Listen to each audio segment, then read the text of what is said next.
Well, hey everyone. I'm doing my first official OT7 of the next chapter. And I really waited just because these men are so like busy that you could do a video every day and I can't do that. So I'm going to start with, and these are in no particular order. First thing, I'll say number 7, Jin and the watermelons. Okay.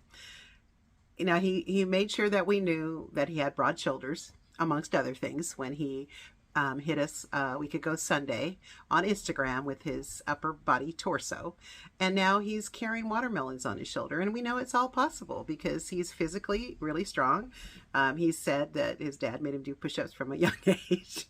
And the watermelons. You know, I did take a watermelon and all the ingredients to do hapchae, I think is what it's called, which is that watermelon dish that they did one time on their, it wasn't Run BTS, it was In the Soup one summer. And but I never got around to it because everyone ate the peach cobbler that my granddaughter and I made, etc. So Jin in the water. Number 6 is JK and Left and Right. You know, the song's doing really, really well. I think the song's super cute.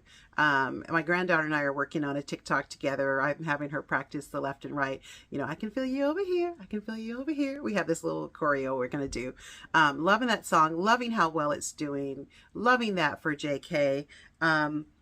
And I just love the making video. If you haven't seen the BTS episode where he talks about his recording process, it's super cute to watch. He also, of course, has to do the dance choreo for that in the midst of doing the video, which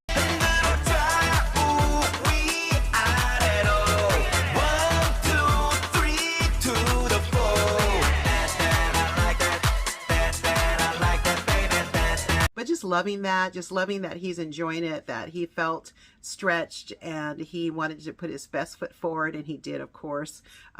Also, I've heard that when he went to New York to meet up with Charlie to record the video, he might have recorded for The Tonight Show. Not sure, but I kind of heard that, so I'm going to check the listings. It's supposed to air sometime in July if that's the case. So JK is doing his thing. It's really great to see the different personalities of the members come out, and you can tell he's definitely the maknae. This one, I want to talk about is Suga, okay? It's number 5. He's been way too quiet. Way too quiet. And at the Festa dinner, that when Jin was talking about his schedule and everyone was talking about Yoongi's doing all these things, you know, music's involved in that. And he has just been way too quiet. But I'm loving the music in the psalm, in the game, in the psalm. I hope I'm saying that right. That game is something else, by the way. I've never really been into video games. I haven't played anything like that since Pac-Man in college days, and that was all the rage. And there were the little arcade machines, so I never actually played any kind of game on my phone or on a computer. And so I'm on level 83. It's getting harder and harder and harder, and I'm trying to do it without spending too much money, and so it's very, very difficult. But I'm on level 83. So if you want to friend me on the game, my username is capital B, small b, DIX 2021. So capital B, small b, DIX 2021. So I'd love to have friends on the game. It's pretty fun. I've been playing it a little bit every day, trying not to get addicted. It's so cute. My son at the 4th of July thought I was playing Candy Crush. I'm like, no, I'm playing a BTS game. He's like, Mom, it's Candy Crush. I go, no, I've never even played Candy Crush. Anyway, J-Hope, OMG. Okay, first I'll say my quilt is coming out amazing, and I plan to finish the background checkerboard part of it today and then applique the J-Hope and the silhouette on it this evening. That's my plan. It's coming out so good, you guys. I'm just amazed by him. I love the song more. I have never really been a rock girl, but I love it. I think it's going to be great. I think the album's going to be amazing. And just for you people who are Grammy haters out there, I have to tease you. You know that BTS is a voting member of the Recording Academy. Okay, so they are a voting member, and today, or yesterday, the Recording Academy, J-Hope's album more as a must listen to album in 2022. That's a big deal. I love the making video for J-Hope's More video. You guys, you've got to go on BTS episodes on YouTube and watch. It is just incredible because you see him transitioning between playing the character, showing that aspect of his personality, and then talking to us and saying, hey, you know, this was really hard, or, you know, let's do it again, you guys, because I really want to make this come out. And then V showed up. V showed up to just cheer him on, brought him some waffles, and then said, can I be in it? And so it wasn't even planned. He just got to go and just stand there, and to hear them talking about Army's gonna know, Army's gonna figure it out. Just that relationship between the members of BTS and their fandom is just so cool. And then the other thing is, you know, these guys are friends, these guys are family, and they love each other. And anybody saying, oh, they're going to break up or they're having bad relationships or this or that, they're just nuts. And to see them show up for each other, individual projects, it's goals for a friend group. It should be goals for the kind of people you work with professionally. It's to have those kind of people around you that can cheer you on. Because, you know, a lot of times when you do well at something, you need to pay attention to who's clapping and who's not. Because so much of life, you find out when you're succeeding about where people really are with you, and to see how they support one another in their individual efforts, not to mention how they support each other within the group dynamic. It's just pretty cool to see. It's a life lesson for younger people to learn, to know who is in your corner for real, because how you find that out is when you're being successful and you're doing something really well and you've got people going, I'm so proud of you, I'm so excited for you, and going out of their way to show that, versus the ones that are standing back and kind of like, okay, whatever.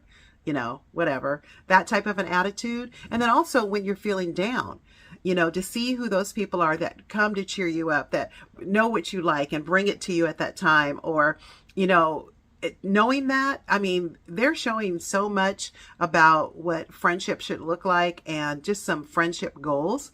And they're not unrealistic because they've been through a lot together. So anyway, I just had to say that about J-Hope. So proud of what he's doing, like I'm his mom or something, or his black auntie from the Americas. But anyway, just excited to see the full album. I've already ordered my album. I ordered 2 actually, so I can give one as a gift. So I'm really excited about that. RM, this is number 2. RM is just amazing man. Okay, if you have not listened to his interview on Intersections, you can just put that in iTunes and it'll come up, Intersections, where he's talking about, well, the interviewer is just asking him, how did you get into art and what inspired you to do so, etc., etc. And him just communicating. It's an all English interview too. It's his first podcast in all English. And it was just really great to listen to. I've listened to it a couple times. And one of the things that stood out to me was when he was discovering art, and, you know, all of us, you know, learn in school, the big people, Monet, Picasso, etc., right? But he was saying how he could name thousands of, say, he exaggerated probably, but thousands of Korean well-known musicians and singers, etc., but he couldn't name one Korean artist. And for him, that was troubling. And so he set on a journey to discover the truly great artists within his own culture, with his own country. And I so appreciate that because, you know, so many people want to homogenize BTS and make them kind of like this neutral boy group or men group, whatever you want to call them now, but they are Korean and they are proud of their culture. And they're excited about who they are culturally. To hear him just affirm his own culture, which is part of his identity, was just really great to hear. Part of this reason for this time as soloists is to rediscover themselves, rediscover the real person there underneath all that, which is a almost 30-year-old, in RM's case, Korean man who is achieving his dreams and also has branched out to learn more about another form of art, which is the visual art. The whole interview is just amazing. I'm so proud of him also for posting pictures with people that he knows, and maybe they're his friends or maybe they're colleagues or people he's working with or supporting or whatever. But for him to feel the freedom to do that, I think is so great, and not to worry about the judgment like, oh, is that girl his girlfriend or whatever. I think we need to just get off of all that, because these men are grown and they're going to have a girlfriend eventually, maybe a wife and kids, and that's all a part of living. And I'm excited to see that when it materializes. And then finally, I'm just going to say a little bit about V. V kept us all going for about a week while he was in Paris, and it was just great to see him just kind of let loose and just, hey, this is me. I'm kind of a free spirit. This is what I like to do. I'm going to hang out. I'm going to go to this party. And you guys have to realize they've probably been going to parties, but at the same time, when they're together as a group, they haven't done much of that after award shows. And so, you know, to be able, and maybe some wanted to go and some didn't want to go, and after these award shows, so they just say, hey, we're not going to go. If we can't all do it together, let's not do it. And V, on his own, he gets to be young if he wants to and go wherever he wants. And the other thing that I think is great is the shows coming out, so we need to support In the Soup with his Wigga Squad. And you know, here's a reason, if you don't have Disney Plus, to get Disney Plus, at least temporarily for the month of July, is because you get to watch that. And the only member that I haven't mentioned is Jimin. So number one. And Jimin is working hard. You know, he has to be on his album, which is kind of maybe why he's MIA on social media. But then again, Jimin doesn't really post a lot on social media that I've seen. And I'm new Army. I haven't even been Army a year. So, you know, you all probably know more about Twitter and all that other stuff. But I think he's working hard on his album. And I'm really looking forward to his album as well. And hopefully it will be next. This new chapter for them, next chapter, however you're putting it, is amazing. And I think as fans, we have a lot of directions we can go and look. And I just hope that we're taking a page out of their book in terms of what's our next chapter? What are we doing? How are we improving? What things are we pursuing that we haven't in the past? I know I am. Great to be following a group where the music they're producing, the messages they're putting out are really thematic with my own life. So I hope this wasn't too long for you. The whole thing's on YouTube if you want to watch it all at the same time. So looking forward to the next OT7 in this next chapter. Have a great day, everybody. Bye.